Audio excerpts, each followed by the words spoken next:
ഇന്നത്തെ വീഡിയോയിൽ ഞാൻ കാണിക്കുന്നത് നല്ലൊരു ഡ്രിങ്കാണ്, നല്ലൊരു കഷായമാണ്. നമുക്ക് വളരെയധികം നമ്മളുടെ കഫദോഷങ്ങളെ കുറയ്ക്കാൻ പറ്റുന്ന, അതുപോലെ തന്നെ നമ്മളുടെ തലയ്ക്കകത്തുണ്ടാകുന്ന ഭാരങ്ങളെ കുറയ്ക്കാൻ പറ്റുന്ന, കഫം മൂലം നമുക്കുണ്ടാകുന്ന എല്ലാ വിഷമതകളെയും വളരെ എളുപ്പത്തിൽ കുറയ്ക്കാൻ പറ്റുന്ന നല്ലൊരു ഡ്രിങ്കാണ് ഇന്നത്തെ വീഡിയോ. നല്ലൊരു കഷായമാണ്, കുടിക്കാനായിട്ടും വളരെയധികം നല്ലതാണ്. എല്ലാവരും ട്രൈ ചെയ്ത് നോക്കുക. നല്ല റിസൾട്ട് കിട്ടിയ വീഡിയോ ആണ് കേട്ടോ, ട്രൈ ചെയ്യാൻ മറക്കരുത്. വളരെ എളുപ്പമാണ്, 3 ഇൻഗ്രീഡിയൻറ്റ് കൊണ്ട് നമുക്കിത് റെഡിയാക്കാനായിട്ട് സാധിക്കും കേട്ടോ. അപ്പോൾ വീഡിയോ എല്ലാവർക്കും ഇഷ്ടമാകുമെന്ന് വിശ്വസിക്കുന്നു. നിങ്ങളുടെ വിലപ്പെട്ട നിർദ്ദേശങ്ങളും അഭിപ്രായങ്ങളൊക്കെ കമൻറ്റ് ചെയ്യാനൊന്നും മറക്കരുത്. അപ്പോൾ നമുക്ക് എങ്ങനെയാണ് ഈ ഡ്രിങ്ക് റെഡിയാക്കുന്നത് നോക്കിയാലോ. ഒരു കാര്യം ഞാൻ ആദ്യമേ തന്നെ പറയുകയാണ്, മഴക്കാലമാണ്. ഒരുപാട് അസുഖങ്ങൾ നമ്മൾക്ക് തുടർച്ചയായിട്ട് വന്നുകൊണ്ടിരിക്കുന്നവരായിരിക്കും. ഒരുമാതിരിപ്പെട്ട വീടുകളിലെല്ലാം കാണുമല്ലേ അസുഖങ്ങൾ.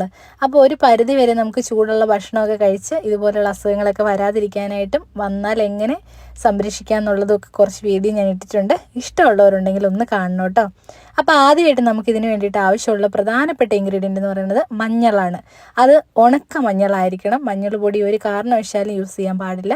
നമ്മൾ ഇതുപോലെയുള്ള ഒറ്റമൂലി മരുന്നുകളൊക്കെ ഉപയോഗിക്കുമ്പം അതിൻ്റേതായ പാകത്തിൽ രീതിയിൽ തന്നെ ഉണ്ടാക്കി കുടിക്കാനായിട്ട് ശ്രദ്ധിക്കണം കേട്ടോ. അപ്പം ഞാനിവിടെ എടുത്തിരിക്കുന്നത് ഉണക്ക മഞ്ഞളാണ്. ഇതുപോലെ ഇരിക്കും, നല്ല രീതിയിൽ ഉണങ്ങി നമുക്ക് കടകളിൽ വാങ്ങിക്കാനായിട്ട് കിട്ടുമല്ലോ.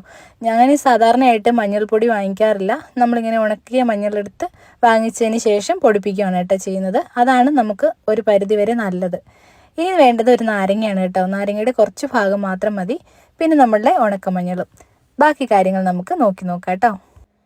നാരങ്ങ ഞാനിവിടെ ഒരു ചെറിയ നാരങ്ങയാണ് എടുത്തിരിക്കുന്നത്. അതിൻ്റെ അരമുറി നമുക്ക് മതിയാകും. ഒരു 1/2 ടീസ്പൂണോ 1 ടീസ്പൂണൊക്കെ നാരങ്ങ നീര് മതി കേട്ടോ.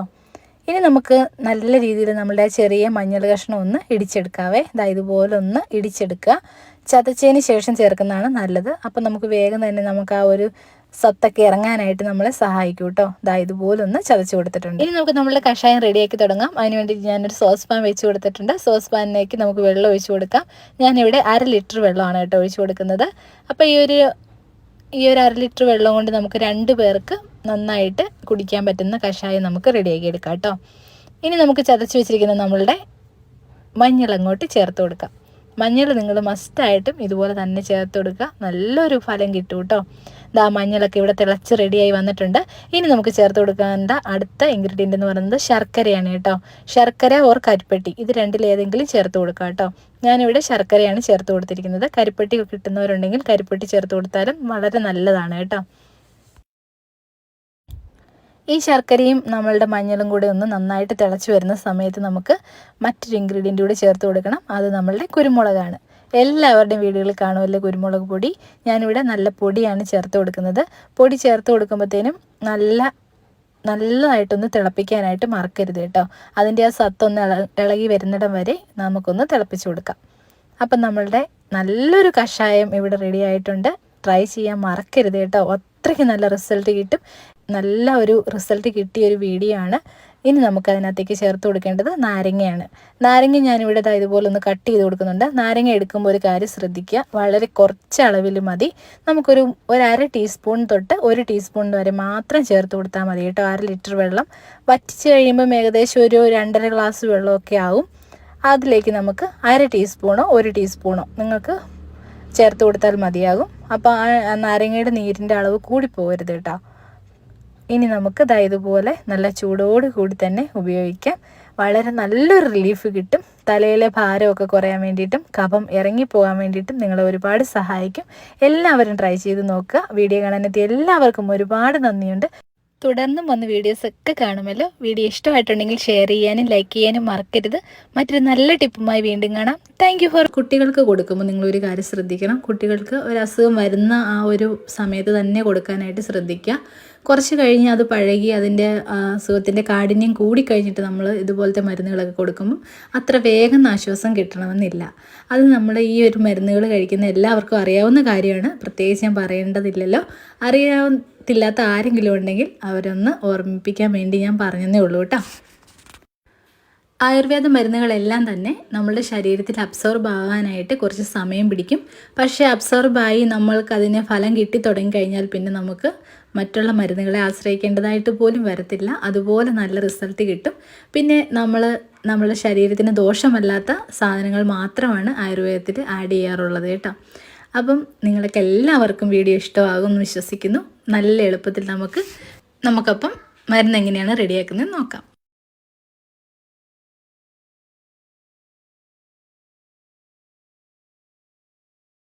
നമ്മളുടെ ഈ മരുന്ന് റെഡിയാക്കാൻ വേണ്ടിയിട്ട് നമുക്കൊരു 3 പനിക്കൂർക്കയില ആവശ്യമായിട്ടുണ്ട് കേട്ടോ. പനിക്കൂർക്കയില തന്നെ എടുക്കാനായിട്ട് ശ്രദ്ധിക്കുക. ഇതുപോലെ നല്ല മണമുള്ള ഇലയുണ്ടല്ലോ, അതാണ് കേട്ടോ പനിക്കൂർക്കയില. കഞ്ഞിക്കൂർക്കയില എന്നൊക്കെ പറയപ്പെടുന്നുണ്ട്. അപ്പം പല സ്ഥലത്തും നവരയിലെന്നും അറിയപ്പെടുന്നുണ്ട്. അപ്പം ഞാനിവിടെ എടുക്കുന്നത് പനിക്കൂർക്കയിലയാണ്. 3 എണ്ണം ഞാൻ എടുക്കുന്നുണ്ട് കേട്ടോ. പിന്നീട് നമുക്ക് ആവശ്യമായിട്ടുള്ളത് തുളസിയിലയാണ് കേട്ടോ. ഞാനിവിടെ 3 കതിർപ്പ് തുളസിയിലയും കൂടി എടുക്കുന്നുണ്ട്. അപ്പം തുളസിയില കൃഷ്ണ തുളസിയുടെ ഇലയാണ് കേട്ടോ എടുക്കേണ്ടത്. അത് മറക്കരുത്. കൃഷ്ണ തുളസിയുടെ ഇലയാണ് നമുക്ക് ഈ ഒരു പനി അങ്ങനെയുള്ള ആവശ്യങ്ങൾക്കൊക്കെ ഉപയോഗിക്കാൻ ഏറ്റവും നല്ലതായിട്ടുള്ളത്. തുളസിയില വെച്ച് ചെയ്യാൻ പറ്റുന്ന കുറച്ച് നല്ല ടിപ്സുകൾ ഞാൻ ചാനലിൽ അപ്ലോഡ് ആക്കിയിട്ടുണ്ട്. കാണാത്തവരുണ്ടെങ്കിൽ കണ്ടു നോക്കണം കേട്ടോ. നല്ല ആശ്വാസം കിട്ടുന്ന കുറച്ച് നല്ല വീഡിയോസ് ഇട്ടിട്ടുണ്ട്. അതുപോലെ നമുക്ക് കൃഷ്ണ തുളസി വെച്ചിട്ട് സോപ്പും ഉണ്ടാക്കാം. അതിൻ്റെ വീഡിയോയും ഞാൻ ഇട്ടിട്ടുണ്ട്. അതും ഒന്ന് കാണാനും ഷെയർ ചെയ്യാനും ഒന്നും മറക്കല്ലേ. തുളസിയില നല്ല കഴുകി വൃത്തിയായിട്ട് വേണം കേട്ടോ നമ്മളുടെ ഈ മരുന്നിന് എടുക്കാനായിട്ട്. ഇനി നമുക്ക് വേണ്ട പ്രധാനപ്പെട്ട ഇൻഗ്രീഡിയൻ്റ് എന്ന് പറയുന്നത് ചുവന്നുള്ളിയാണ്. ഞാനിവിടെ 3 ചെറിയ ഉള്ളി എടുക്കുന്നുണ്ട്. ഇതുപോലെ തൊലിയൊക്കെ കളഞ്ഞ് നല്ല ക്ലീൻ ആക്കിയ ചുവന്നുള്ളിയാണ് വേണ്ടത്. ചുവന്നുള്ളി മലയാളികളായ നമ്മൾ എല്ലാ കാര്യങ്ങൾക്കും ഒട്ടനവധി കറികൾക്ക് ഉപയോഗിക്കുന്നതാണ്. എല്ലാവരുടെയും വീടുകളിൽ കാണാനുമുള്ള ഒരു സാധനം തന്നെയാണ് അല്ലേ. പിന്നെ നമുക്ക് വീടുകളിൽ ഉള്ള ഒരു സംഭവമാണ് നമ്മളുടെ പപ്പടം കുത്തി. അപ്പോൾ ആ പപ്പടം കുത്തി വെച്ചിട്ട് നമുക്കിതൊന്ന് വാട്ടിയെടുക്കാം. ഇല ഞാൻ ഇതുപോലെ അങ്ങോട്ട് ആ പപ്പടം കുത്തിയിലേക്ക് അങ്ങ് കുത്തി കൊടുക്കുന്നുണ്ട്. അപ്പം വാട്ടിയെടുക്കാനായിട്ട് നല്ല എളുപ്പമാണ് കേട്ടോ. ഗ്യാസിൻ്റെ ഫ്ലെയിമിൽ വെച്ചിട്ട് നമുക്ക് വാട്ടിയെടുക്കാവേ. ഇല്ലാന്നുണ്ടെങ്കിൽ കൂടുതലുണ്ടെങ്കിൽ നിങ്ങൾക്ക് ഇഡ്ഡലി തട്ടിൽ വെച്ചിട്ടും വാട്ടിയെടുക്കാം. അല്ലാന്നുണ്ടെങ്കിൽ ഒരു സ്പൂണ് ചൂടാക്കിയിട്ട് അതിൻ്റെ മുകളിലായിട്ട് വെച്ച് കൊടുത്തും വാട്ടിയെടുക്കാം കേട്ടോ. നമ്മളുടെ ഈ പനിക്കൂർക്കയില വെച്ച് നമുക്ക് ഒരുപാട് കാര്യങ്ങൾ ചെയ്യാൻ സാധിക്കും. ബജ്ജി ഉണ്ടാക്കാം, അതുപോലെ തന്നെ ചട്നി ഉണ്ടാക്കാം, ജ്യൂസ് ഉണ്ടാക്കി കുടിക്കാം. പിന്നെ നമുക്ക് കടുകൊക്കെ വറുക്കുന്ന സമയത്തുണ്ടല്ലോ, കറിവേപ്പിലയുടെ കൂടെ കുറച്ച് പനിക്കൂർക്കയിലയുടെ കഷ്ണം കൂടി ഒന്ന് മുറിച്ചിട്ടിട്ട് കടുക് വറുക്കുവാണെങ്കിൽ നല്ല ടേസ്റ്റ് ആയിരിക്കും കേട്ടോ. അപ്പം ഞാനിവിടെ ഇതുപോലെ ഒന്ന് വാട്ടിയെടുക്കാനായിട്ട് ഗ്യാസ് ഫ്ലെയിമിൽ വെച്ച് കൊടുത്തിട്ടുണ്ട്. ഇനി ഇതുപോലെ വാട്ടിയെടുക്കുക. ആദ്യമേ നമ്മളുടെ തുളസിയില നമുക്ക് വാടി കിട്ടും. അപ്പോൾ തുളസിയില മാറ്റി കൊടുക്കുക. അതിനുശേഷം നമുക്ക് പനിക്കൂർക്കയിലേക്ക് കുറച്ച് സമയം കൂടി വേണം വാടി കിട്ടാനായിട്ട്. വാടുന്നത് നന്നായിട്ട് തന്നെ വാട്ടിയെടുക്കാനായിട്ട് ശ്രദ്ധിക്കുക കേട്ടോ.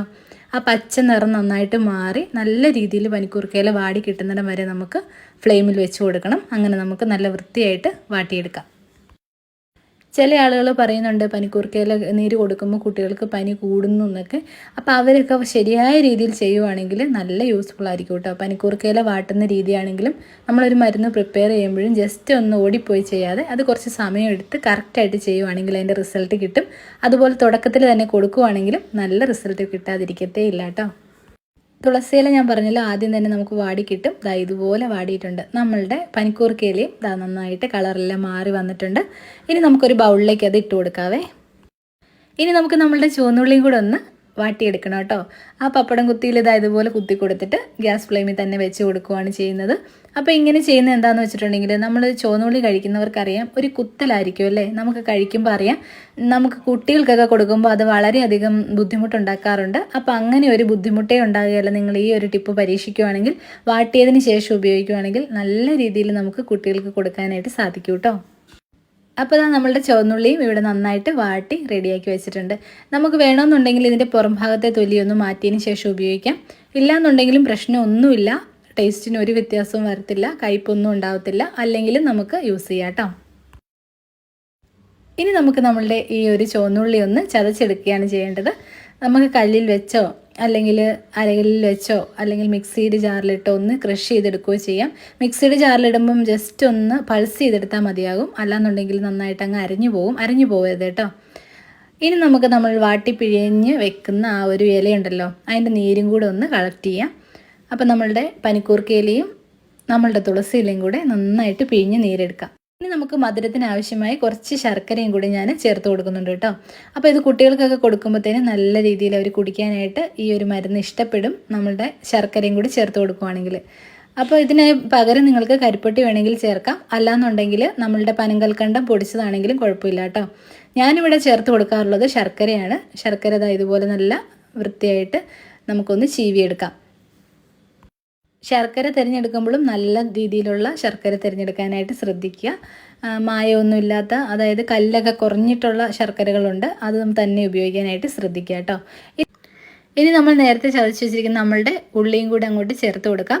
അതിനുശേഷം പിഴിഞ്ഞ് വെച്ചിരിക്കുന്ന നീരും കൂടെ അങ്ങ് ചേർത്ത് ഒന്ന് മിക്സ് ചെയ്തെടുക്കാം കേട്ടോ. അപ്പം വളരെ എളുപ്പമാണ് ഉണ്ടാക്കാനായിട്ട്. ട്രൈ ചെയ്യാൻ മറക്കരുത്. നല്ല റിസൾട്ട് കിട്ടും. കാണുമ്പോൾ സിമ്പിളായിട്ട് തോന്നും, പക്ഷേ റിസൾട്ട് വളരെയധികം നല്ലതാണ്. ട്രൈ ചെയ്യാനും അതിൻ്റെ ഫീഡ്ബാക്കുകൾ ഇടാനും ഒന്നും മറക്കരുത് കേട്ടോ. പിന്നെ നമുക്ക് ഈ ഒരു മരുന്ന് കുറച്ച് നേരം ഒരു 10-20 മിനിറ്റ് നന്നായിട്ടൊന്ന് മിക്സ് ചെയ്തതിന് ശേഷം ഒന്ന് മൂടി വെക്കുന്നതാണ് നല്ലത്. ഞാനിങ്ങനെ ഒരു കുഞ്ഞ് ബൗളിലേക്ക് ആക്കി ഒന്ന് മൂടി വെച്ച് കൊടുക്കുന്നുണ്ട് കേട്ടോ. ഇതിന് കാരണം എന്നാന്ന് വെച്ചിട്ടുണ്ടെങ്കിൽ ആ ഒരു ഉള്ളിയിലേക്കൊക്കെ അതിൻ്റെ സത്തൊക്കെ പിടിക്കാനായിട്ട് നല്ല രീതിയിൽ ഒന്ന് മിക്സ് ചെയ്ത് വെക്കുന്നത് ഒരുപാട് ഉപകരിക്കും. അപ്പോൾ ഒരു 10-20 മിനിറ്റ് ആകുമ്പോഴത്തേനും തന്നെ നമ്മളുടെ ഉള്ളിയൊക്കെ നല്ല ആ ഒരു പനിക്കൂർക്ക ഇലയുടെയും ആ തുളസി ഇലയുടെയൊക്കെ ആ ഒരു സത്തൊക്കെ പിടിച്ചെടുക്കും. അപ്പോൾ കുറച്ചും കൂടി ഇഫക്റ്റീവ് ആയിരിക്കും കേട്ടോ. ഒരു 10-20 മിനിറ്റിന് ശേഷം നമ്മൾ ഇതുപോലെ എടുത്ത് ഉപയോഗിക്കുന്നതാണ് നല്ലത്. അപ്പോൾ ഞാനൊരു ചെറിയ ബൗളിൽ അടച്ച് വെക്കുന്നുണ്ട്. അപ്പോൾ ഒരു 15 മിനിറ്റിന് ശേഷം നമുക്കൊന്ന് തുറന്ന് നോക്കാം കേട്ടോ. അത് ഈ ഒരു രീതിയിലായിട്ടുണ്ട്. നന്നായിട്ട് അതിൻ്റെ സത്തൊക്കെ പിടിച്ചിട്ടുണ്ട്. ഇനി നമുക്ക് ഒന്ന് സ്റ്റെയിൻ ചെയ്തിട്ട് കുട്ടികൾക്ക് കൊടുക്കാം. മുതിർന്നവർക്ക് കഴിക്കുമ്പം സ്റ്റെയിൻ ചെയ്യേണ്ട യാതൊരു ആവശ്യമില്ല. നമുക്ക് ഡയറക്റ്റായിട്ട് കഴിക്കാവുന്നതാണ് കേട്ടോ. അങ്ങനെ വളരെ എളുപ്പത്തിൽ ഉണ്ടാക്കാൻ പറ്റുന്ന നമ്മളുടെ മരുന്ന് ഇവിടെ റെഡി ആയിട്ടുണ്ട്. എല്ലാവരും ട്രൈ ചെയ്ത് നോക്കുക. പിന്നെ ദിവസത്തിൽ ഒരു 3 നേരമൊക്കെ നമുക്ക് ധൈര്യമായിട്ട് ഈ മരുന്ന് കഴിക്കാവുന്നതാണ്. 1 ടേബിൾ സ്പൂൺ വെച്ച് കൊടുക്കാം. കുട്ടികൾക്കാണെങ്കിൽ 1 ടീസ്പൂൺ വെച്ചും കൊടുക്കാവുന്നതാണ്. വീഡിയോ കാണാനെത്തിയ എല്ലാവർക്കും ഒരുപാട് നന്ദിയുണ്ട്. തുടർന്ന് വന്ന് വീഡിയോസൊക്കെ കാണുമ്പോൾ ശരീരത്തിലുണ്ടാകുന്ന ഒരുപാട് അസ്വസ്ഥതകളെ മാറ്റാൻ പറ്റുന്ന ഒരു ദിവ്യ ഔഷധമാണ് ഇന്നത്തെ വീഡിയോ. ഇത് നമുക്ക് ഉപയോഗിക്കാൻ പറ്റുന്ന കാര്യങ്ങൾ പറയാം. നമുക്ക് നമ്മളുടെ തൊണ്ടയുടെ പ്രശ്നങ്ങളെല്ലാം മാറ്റാൻ വേണ്ടിയിട്ട് വളരെയധികം സഹായിക്കും ഈ ഒരു ഒറ്റമൂലി. നമുക്ക് വീട്ടിലുള്ള സാധനങ്ങൾ കൊണ്ട് തന്നെ നമുക്ക് റെഡിയാക്കി എടുക്കുകയും ചെയ്യാം കേട്ടോ. സവോളയുടെ ഔഷധ ഗുണങ്ങൾ ഞാൻ പറയാതെ തന്നെ എല്ലാവർക്കും അറിയാമല്ലോ. നിത്യജീവിതത്തിൽ നമ്മൾ ഉൾപ്പെടുത്തുന്ന വളരെ നമ്മളുടെ കിച്ചണിൽ എപ്പോഴും കാണുന്ന ഒരു സംഭവമാണല്ലേ നമ്മളുടെ സവോള. അപ്പോൾ അത് നമുക്കിതിനായിട്ട് ആവശ്യമുണ്ട് കേട്ടോ. വളരെ നല്ലതാണ് ഈ സവോള. നമ്മൾ ദൈനംദിന ജീവിതത്തിൽ ഉൾപ്പെടുത്തുവാണെങ്കിൽ തന്നെ നമുക്ക് ഒരുപാട് വ്യത്യാസങ്ങളുണ്ടാവും. അപ്പോൾ എല്ലാവരും ഇതുപോലെ ഒന്ന് ട്രൈ ചെയ്ത് നോക്കുക. അതിന് വേണ്ടിയിട്ട് ഞാനിവിടെ 1 സവോളയാണ് കേട്ടോ എടുക്കുന്നത്. അത് നമുക്കൊന്ന് വൃത്തിയാക്കി എടുക്കാവേ. സവാള നമ്മൾ കട്ട് ചെയ്ത് കളയുന്ന സമയത്ത് അതിൻ്റെ ആ മുകൾ ഭാഗം ഒരുപാട് കട്ട് ചെയ്ത് പോകാതിരിക്കാൻ ശ്രദ്ധിക്കണം കേട്ടോ. അതിലൊക്കെ ഒരുപാട് ആൻറ്റി ഓക്സിഡൻറ്റുകൾ അടങ്ങിയിട്ടുണ്ട്. അപ്പോൾ അത് കട്ട് ചെയ്ത് കളയാതെ തന്നെ നമുക്ക് വൃത്തിയാക്കി എടുക്കാം കേട്ടോ. പിന്നെ നമ്മൾ ചിലർ കണ്ടിട്ടുണ്ട്, ഞങ്ങൾക്ക് സവാള ഇങ്ങനെ നടുവേ കട്ട് ചെയ്തിട്ട് അതിൻ്റെ ആ നടുഭാഗത്തുള്ള ആ ഒരു കട്ടി കൂടിയ ഭാഗം അങ്ങോട്ട് കട്ടാക്കി കളയും. അങ്ങനെ ഒരിക്കലും ചെയ്യരുത്. ആ ഭാഗത്ത് ഒരുപാട് നമുക്ക് ഔഷധ ഗുണങ്ങളുണ്ട്. അപ്പോൾ നിങ്ങൾ എടുക്കുമ്പം സവാളയുടെ ജസ്റ്റ് ആ പുറന്തൊലി മാത്രം കളഞ്ഞിട്ട് വൃത്തിയായിട്ട് കഴുകിയെടുക്കുക. എന്നിട്ട് ഞാൻ ഇതുപോലെ ചെറിയ കഷ്ണങ്ങളാക്കി ഒന്ന് മുറിച്ച് കൊടുക്കാവേ. നമ്മൾ ജലദോഷവും കഫക്കെട്ടും ഒക്കെ വരുന്ന സമയത്ത് അറിയാലേ, സ്വരം ഭയങ്കരമായിട്ട് അങ്ങ് അടഞ്ഞു പോകും. നമ്മളുടെ സൗണ്ടാണോ ഇതെന്ന് നമുക്ക് സംശയം തോന്നും. ആ ഒരു സമയത്ത് ഈ ഒരു ടിപ്പ് നിങ്ങളൊന്ന് ട്രൈ ചെയ്ത് നോക്കുക. നല്ലൊരു ആശ്വാസം കിട്ടും കേട്ടോ. പിന്നെ ഞാൻ കഴിഞ്ഞ ദിവസം ഇട്ടൊരു വീഡിയോ ഉണ്ട്, അത് ഉറപ്പായിട്ട് നിങ്ങൾ ട്രൈ ചെയ്ത് നോക്കുക. നല്ലൊരു ആശ്വാസം കിട്ടും. ഗ്യാസ് ട്രബിളിന് വേണ്ടിയിട്ടൊക്കെ ഉള്ളൊരു വീഡിയോ ആണ് അത്. ഗ്യാസ് ട്രബിളിന് വേണ്ടിയിട്ട് മാത്രമല്ല, മറ്റു പല അസുഖങ്ങൾക്കും നമുക്ക് ഒരുപാട് സഹായകമാണ്. ആൻറ്റിബയോട്ടിക് പോലെ നമ്മളെ സഹായിക്കുന്നൊരു ഔഷധമാണ്. ട്രൈ ചെയ്യാൻ മറക്കരുത് കേട്ടോ. സവാളയെല്ലാം ഇതുപോലെയാണ് കട്ട് ചെയ്തെടുക്കേണ്ടത്. അപ്പോൾ ഇനി നമുക്ക് വേണ്ടതെന്ന് പറഞ്ഞിട്ടുണ്ടെങ്കിൽ ഇതൊന്ന് ചതച്ചെടുക്കുക എന്നുള്ള പണിയാണ് കേട്ടോ. അത് നിങ്ങൾ പ്രത്യേകം ശ്രദ്ധിക്കുക. കല്ലിൽ വെച്ചിട്ട് ചതച്ചെടുക്കണം. മിക്സിയിൽ ഒരു കാരണവശാലും ഇടരുത്. എങ്കിലാണ് അതിൻ്റെ കറക്റ്റായിട്ടുള്ള പാകത്തിനുള്ള നീര് നമുക്ക് കിട്ടത്തുള്ളൂ. അപ്പം അല്ലെങ്കിൽ ഒരു കുത്തലായിരിക്കും, ഭയങ്കര കുത്തലായിരിക്കും ഈ സവാളയ്ക്ക്. അതുകൊണ്ട് നിങ്ങൾ കല്ലിൽ വെച്ച് തന്നെ ചതച്ചെടുത്ത് നീരെടുക്കാനായിട്ട് ശ്രദ്ധിക്കുക. അപ്പം നമുക്കിനി ആ പണിയിലേക്ക് പോവാട്ടോ. നീര് ഞാൻ ഇതുപോലൊരു പാത്രത്തിലിട്ടിട്ട് ഒന്ന് ചതച്ചിട്ട് നമ്മളുടെ ഇടികല്ലും കൊണ്ട് ചതച്ചിട്ടാണ് കേട്ടോ നീരെടുക്കുന്നത്. അല്ലാന്നുണ്ടെങ്കിൽ ഒരു നിരന്ന പാത്രത്തിൽ ഇട്ട് കൊടുക്കാം കേട്ടോ. എനിക്ക് കുറച്ച് കഷ്ടപ്പാടായിരുന്നു അതിനകത്ത് ഇട്ട് കൊടുത്തിട്ട്. അപ്പം ഞാൻ ഇതുപോലെ പാത്രത്തിലേക്ക് ഇട്ടപ്പം കറക്റ്റായിട്ട് ഇതുപോലെ ചതഞ്ഞ് കിട്ടിയിട്ടുണ്ട്. ഇതാണ് അതിൻ്റെ കറക്റ്റ് പാകം. ഇങ്ങനെ വേണം കേട്ടോ നിങ്ങൾ ചതച്ചെടുക്കാനായിട്ട്. അപ്പോൾ നമ്മൾ ഈ ഒറ്റമൂലിയൊക്കെ ഉണ്ടാക്കുന്ന സമയത്ത് എല്ലാത്തിനും അതിൻ്റേതായ പാകങ്ങളുണ്ട്. അത് കറക്റ്റായിട്ട് ശ്രദ്ധിച്ച് തന്നെ ഉണ്ടാക്കിയെടുക്കാനായിട്ട് ശ്രദ്ധിക്കുക. ഇനി ഞാനൊരു വൃത്തിയായിട്ട് കഴുകിയ പാത്രത്തിലേക്ക് നന്നായിട്ട് നമുക്ക് ആ നീരങ്ങോട്ട് പിഴിഞ്ഞൊഴിക്കാം കേട്ടോ. ഇത് പിന്നെ വച്ചുകൊണ്ടിരിക്കാൻ പറ്റത്തില്ല. അപ്പം തന്നെ ഉണ്ടാക്കുക, അപ്പം തന്നെ ഉപയോഗിക്കുക. അല്ലാതെ കുറച്ച് നേരം കഴിയുമ്പോഴത്തേനും ഇതിൻ്റെ പോഷക ഗുണങ്ങളും അതുപോലെ തന്നെ ഔഷധ ഗുണങ്ങളും ഒക്കെ മാറാൻ ചാൻസ് ഉണ്ട്. അതുകൊണ്ട് നിങ്ങൾ ഒറ്റമൂലികൾ റെഡിയാക്കുന്ന സമയത്ത് കുറച്ച് പേർക്ക് സംശയം ഉണ്ടായിരുന്നു. അത് ഞാൻ കമൻറ്റിലൂടെ കണ്ടിട്ടുണ്ട്. ഇട്ടവർക്കൊക്കെ ഞാൻ റിപ്ലൈയും കൊടുത്തിട്ടുണ്ട്. അപ്പം കമൻ്റ് ഇടുന്നവർ ശ്രദ്ധിക്കുക. എന്തെങ്കിലും സംശയം ഉണ്ടെങ്കിൽ എന്നോട് ചോദിക്കുക കേട്ടോ. യാതൊരു പ്രശ്നമില്ല, ഞാൻ മറുപടി തരുന്നതായിരിക്കും. അപ്പോൾ നമ്മുടെ സവാള നീര് ഇവിടെ റെഡി ആയിട്ടുണ്ട്. ഇനി നമുക്ക് അതിനകത്തേക്ക് ഒരു 1/4 ടീസ്പൂൺ കുരുമുളക് പൊടി ചേർത്ത് കൊടുക്കാം കേട്ടോ. കുരുമുളക് പൊടിയും കൂടി ചേർത്തൊന്ന് നന്നായിട്ടൊന്ന് മിക്സ് ചെയ്ത് കൊടുക്കാം. അപ്പോൾ നമ്മളുടെ സവാള നീരും അതുപോലെ കുരുമുളകും നന്നായിട്ടൊന്ന് മിക്സായി വരുന്ന സമയം കൊണ്ട് നമുക്ക് അതിനകത്തേക്ക് കുറച്ച് തേനും കൂടെ ഒന്ന് ചേർത്ത് കൊടുക്കാം കേട്ടോ. ഈ തേൻ ഒരുപാട് നമ്മളെ സഹായിക്കും. നമ്മളുടെ അസ്വസ്ഥതകൾ പലതും മാറാനായിട്ട് നമ്മളെ സഹായിക്കും. നമ്മൾ ചുമച്ചിട്ട് കഫം പറയുന്നില്ല എന്നുണ്ടെങ്കിലൊക്കെ നല്ല രീതിയിൽ കഫമൊക്കെ പറഞ്ഞു പോകാൻ വേണ്ടിയിട്ടും അതുപോലെ തന്നെ ചെസ്റ്റിൽ ഇൻഫെക്ഷൻ ആയിട്ടുണ്ടെങ്കിൽ അത് മാറാൻ വേണ്ടിയിട്ടും ഒക്കെ നമ്മളെ ഈ തേനും അതുപോലെ നമ്മളെ സവാള നീരും ഒക്കെ സഹായിക്കും. അപ്പം ഞാനിവിടെ തേൻ ചേർത്ത് കൊടുക്കുന്നത് 2 ടീസ്പൂണാണ് ചേർത്ത് കൊടുക്കുന്നത്. സവാള നീര് ഒരു 2 ടേബിൾ സ്പൂൺ ഉണ്ട് കേട്ടോ. അപ്പോൾ 1/4 ടീസ്പൂൺ നമ്മളുടെ കുരുമുളക് പൊടി നന്നായിട്ട് മിക്സ് ചെയ്യുക. ധൈര്യമായിട്ട് 3-4 നേരത്തേന് നമുക്ക് കഴിക്കാം. വളരെ എളുപ്പത്തിൽ നിങ്ങൾക്ക് ആശ്വാസം ലഭിക്കും. എല്ലാവരും സേഫായിട്ടിരിക്കുക. അസുഖങ്ങളൊന്നും ആർക്കും വരാതിരിക്കട്ടെ. മറ്റൊരു നല്ല ടിപ്പുമായി മറ്റൊരു നല്ല വീഡിയോയുമായി വീണ്ടും കാണാം. ഇതുവരെ സപ്പോർട്ട് ചെയ്ത എല്ലാവർക്കും ഒരുപാട് നന്ദിയുണ്ട്. അടുത്ത വീഡിയോയിൽ കാണാം. Thanks for watching.